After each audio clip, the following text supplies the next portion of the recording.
I'm ranking all the cozy games that I played this past month from my absolute favorites to the ones that didn't quite hit the mark. We're also going to dive into a little bit of some cozy gaming news, highlighting some of the recent releases that I finally got the chance to try. And without further ado, let's get started with our first game. First up on the list, we have Amber Isle. This game is going to be for people who love decorating and are into shop management style of games. Amber Isle is a cozy shop management and social sim set in a charming prehistoric world inhabited by paleo folk. You run the island's only shop, gathering, crafting, and selling items to meet the unique needs of the paleo folk. You can haggle with customers and upgrade your shop as you work to revive the island and attract more residents. Along the way, you'll befriend the island's inhabitants, unlock new areas, and customize both your shop and your character. The story revolves around revitalizing Amber Isle, which has fallen into despair. It's currently out on PC and is coming later on to the Nintendo Switch on November 21st. This honestly didn't really play well for me. There was a lot of glitchiness and it just didn't run smoothly for me. You're gonna see a lot of shop management, resource gathering, and decorating in this game. And honestly, I made an entire review about this game, so I'm not here to completely bash the whole game right now, but it definitely feels a lot more like an early access build versus a full release to me. I would like to return to this game maybe after it's had a little bit more time to cook. So I'm gonna have to rank Amber Isle in my D tier. This next game is gonna make you feel like you're in a Studio Ghibli world. We have Europa. On the moon Europa, a lush terraformed paradise in Jupiter's shadow, an android named Z sets out in search for answers. You're gonna run, glide, and fly across the landscape while you solve mysteries in the ruins of a fallen utopia and discover the story of the last human alive. Europa is a peaceful game of adventure, exploration, and meditation. As you travel, you'll gradually upgrade the capabilities of your Zephyr jetpack, boosting yourself further through the air until you can flow freely into the sky. This is out currently for $15 on the PC and the Nintendo Switch. This game was a really great game for this Steam Deck. It ran pretty flawlessly for me. It's a story adventure with some puzzling and a ton of gliding. I really enjoyed wandering around in this game and figuring out all the puzzles. They weren't really challenging for me though, so I honestly was just flying through the story, and I don't know, maybe I was hoping there was going to be like a little bit more to this game. I kind of want to say I was a little bit disappointed, but it was still overall just a really lighthearted, like chill game to play. So with that being said, I'm gonna put Europa in the C category for me. Also, please keep in mind that all of these are just my opinion. If you like these games, like I'm very glad that you have found a game that you enjoy, but do not take what I say about these games and be like, oh, she hates all the games that I like. Like, no, I know, no, I don't think that. 100% allowed to have your own opinion about these games, and please feel free to let me know in the comments down below. So next up, we have an emotional story game that is also a platformer called Neva. Neva is an emotional adventure game that follows up the journey of Alba, a young woman who forms a deep bond with a curious wolf cub after a traumatic encounter with dark forces. Together, they navigate a once beautifully world that's slowly decaying around them. As they face increasingly dangerous situations, their relationship evolves, with the wolf cub growing from a rebellious little creature into a formidable adult, forging his own identity. This evolution puts Alba's love and their commitment to each other to the test as they confront the challenges of their cursed world. This game is $20 and it's available on PC and pretty much all consoles. I played this on my Steam Deck and the characters on there were really small. I know recently they just got Steam Deck verified, so maybe they might have fixed this. I will have to go back and check. But this game does have some combat in it, and the platforming can be a little bit challenging at times as well as the combat. But I think the story in this game truly just won my heart over. If a game can make me cry, it immediately is going to be one of my top favorite games. It takes a lot to make me cry in a game. So I'm gonna have to place Neva in my S tier category. Now I have a medieval cemetery management sim, which I finally just now got the chance to play, called Graveyard Keeper. Graveyard Keeper is an incredibly quirky medieval cemetery management sim where you build and manage your own graveyard while diving into various business ventures. The game embraces the spirit of capitalism, challenging you to find shortcuts and make ethical dilemmas as you expand your operation. You'll gather valuable resources, craft new items, and even explore mysterious dungeons for rare alchemy ingredients. So whether you're grinding up bodies to sell to the local butcher or debating whether to splurge on all the proper burger meat for a witch burning festival, it's all about making those tough decisions. So this game is $20 and it is on the PC, the PlayStation, and the Xbox. This is your typical management style game with a lot of resource gathering and a lot of RPG elements. This game honestly does not hold your hand. I can't tell you how many times I ran back and forth just trying to figure out what I needed to do. But I will say though, I was enjoying it despite me running around like a headless chicken. It was a lot of fun, and I think I'm gonna have to place Graveyard Keeper in the B tier for me. I just got the chance to pick up Moonstone Island for their holiday update, and I am so thrilled about it. It's a charming creature collecting life sim where you can explore floating islands while completing your alchemy training.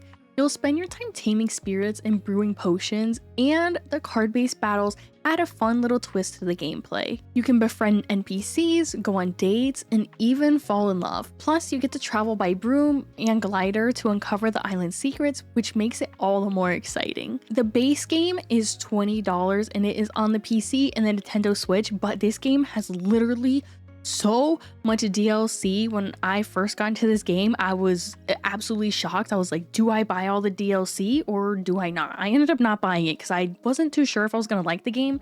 I'm still very early on in the game. These are just games that I have played this month, not necessarily a full review of them. This game has a mix of like community building and exploration and adventure, and you cannot forget the creature collecting. It reminded me so much of catching Pokemon, and I thought the creatures were just really freaking cute, so I was really enjoying my time in this game. I definitely think I need to sink some more hours into it. I'll have to come back to this one a little bit later, but for right now, I'm going to put Moonstone Island in my A tier because I absolutely was having a blast with the game. I just need to sink some more time in it. Now I have a cosmic whoring cozy games around. Cosmic horror fishing game called Dredge. I finally just now, how long has this game has been out for quite a bit of time.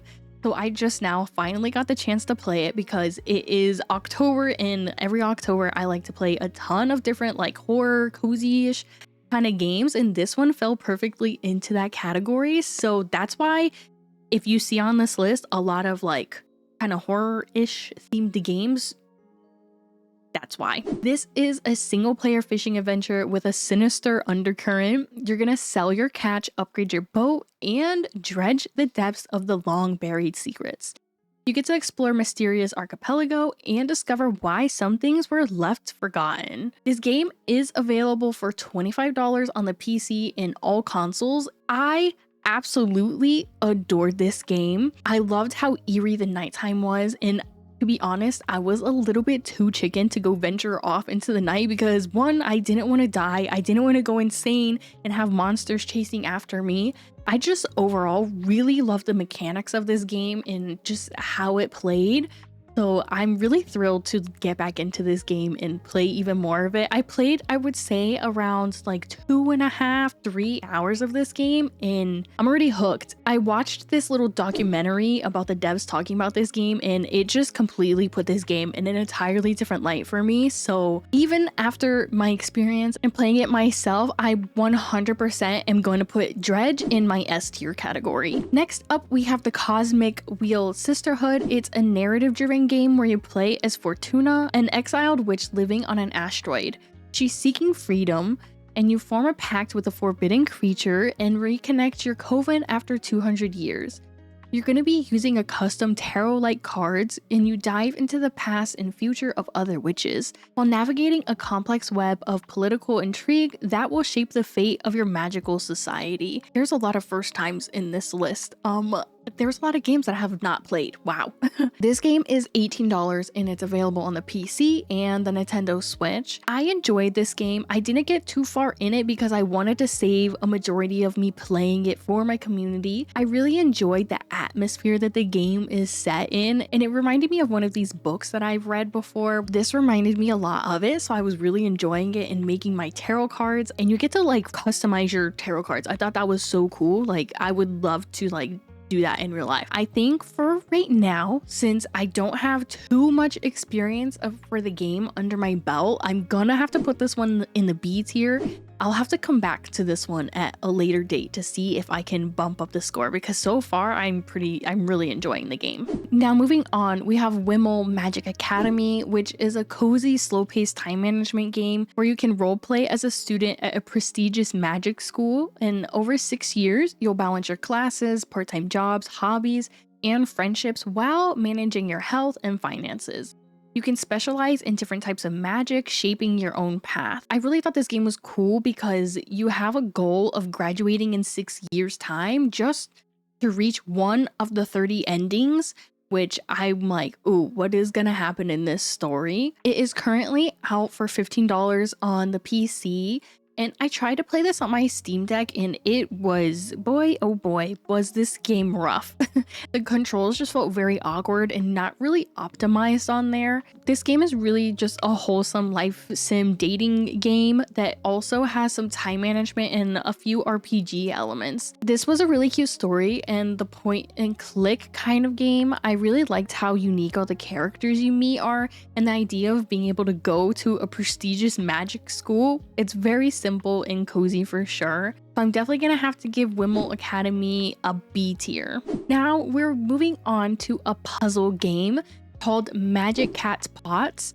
This is a magical puzzle game where you repair broken porcelain items like teapots, cups, and plates. As you piece them back together, you uncover hidden magical cats living within the ceramics. This game is available for $10 and it's on the PC, the Nintendo Switch, and the Xbox. I really liked that this game had 3 different difficulty modes and it was fun trying to get all of the items fixed. They were a bit challenging at times. I will say the first level is pretty easy, but once you get more into the levels, they definitely get a lot more challenging. It was really satisfying completing puzzles, and I'm really not a huge puzzle person like this style of game, but I think it's perfect if you're just wanting to relax. So I'm gonna have to put Magic Cat Pots in the C tier just because it's normally not the game that I would gravitate towards, but I still think it's really cute. Now lastly, before we move on to our news, we have Amelias Garden. This is another relaxing puzzle type of game, but in Amelias Garden, you transform an old forgotten rooftop into a beautiful garden oasis in the middle of a city.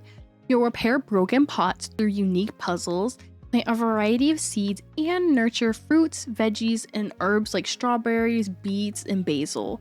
As you restore the space, you'll meet and share your harvest with friends, each having their own plant preferences. This game is available for $10 on the Nintendo Switch. I will definitely say that this played so smoothly on the Switch and it was just such a fun little puzzle game. I really liked that it had the puzzle mechanics alongside with gardening. It really reminded me of that puzzle game to the left. And I liked that after you do the puzzle of building the pots, you get to fill it with a plant, so it felt a bit more than just a puzzle game. So I'm definitely gonna have to put Amelia's Garden in the B tier. Now that we got all of the games that I played this past month out of the way, let's jump into some cozy game news. So first up, we have Fields of Mystria, which they have an update coming out on November 18th, and you're not gonna believe this, they are finally adding in the 6 heart events.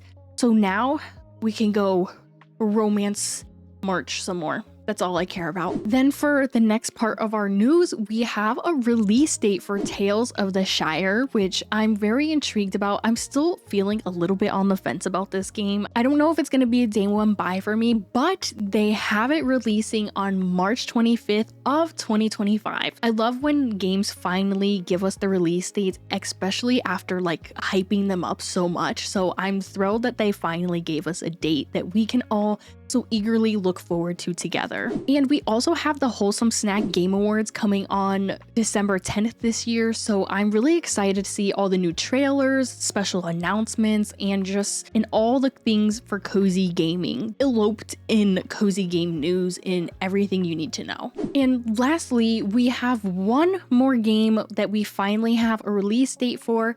I don't know if any of you guys have heard of Dreaming Isles, but they are going to be releasing the game on January 13th. So to give you like a little sneak peek of what Dreaming Isles is, it is a life farming sim with high sea adventures where you grow crops, grow ammo, grow backbone, harness magic, feed the islanders, forge relationships, find romance, and call people scurvy dog, raise the mainsail, fire the cannons, and set sail for an adventure. This looks like it's going to be another really cute pixel art farming life sim style of game, so I'm excited to see how it turns out. So that wraps up all of the cozy games that I played this month and my rankings for them, alongside some cozy game news. I hope you enjoyed, and if you did, don't forget to give the video a thumbs up and like for more cozy gaming content. So let me know some of your thoughts about the games that I played this month in the comments down below. I would love to hear your opinions, and stay tuned for some upcoming cozy game releases for this next month. So until next time, happy gaming.